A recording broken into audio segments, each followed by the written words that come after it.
বিলাসিতা বন্ধ করো, সবুজ পৃথিবী গঠন করো, সৌরশক্তি ঘরে ঘরে, মুক্তি আসুক সবার তরে।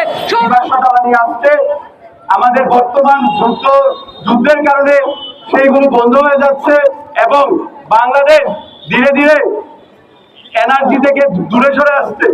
তো আমরা আজকে এখানে আসার মূল যে বিষয়গুলো, সেগুলো আমাদের মূল যে দাবিগুলো ছিল যে জীবাশ্ম জ্বালানি থেকে নবায়নযোগ্য জ্বালানিতে আমাদেরকে রূপান্তর করতে হবে। সেই পরিপ্রেক্ষিতে আমরা আজকে অনেকগুলো অর্গানাইজেশন এখানে সমবেত হয়েছে। আমাদের আজকের মানববন্ধনের মূল বিষয় যুদ্ধ থামাও, পৃথিবী বাঁচাও। মাননীয় নবনির্বাচিত প্রধানমন্ত্রী, আপনার কাছে আমাদের অনুরোধ রইল যে আপনার শ্রবণ শক্তি বিকাশের জন্য আমরা সামনের দিকে এগিয়ে এসেছি।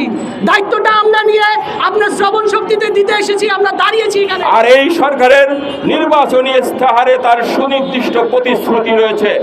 সরকার চাইলেই আমরা আমাদের নবায়নযোগ্য জ্বালানির দিকে অগ্রসর হতে পারব। একই সঙ্গে জীবাশ্ম জ্বালানি বাদ দিয়ে আমরা আমাদের জীবন জীবিকাকে রক্ষা করতে পারব। তা আসুন আমরা সম্মিলিত কণ্ঠে আওয়াজ তুলি, আগামী দিনে নবায়নযোগ্য জ্বালানির খাতে সর্বোচ্চ বিনিয়োগ নিশ্চিত করা হোক। পৃথিবী বাঁচাও, পৃথিবী বাঁচাও, পৃথিবী বাঁচাও।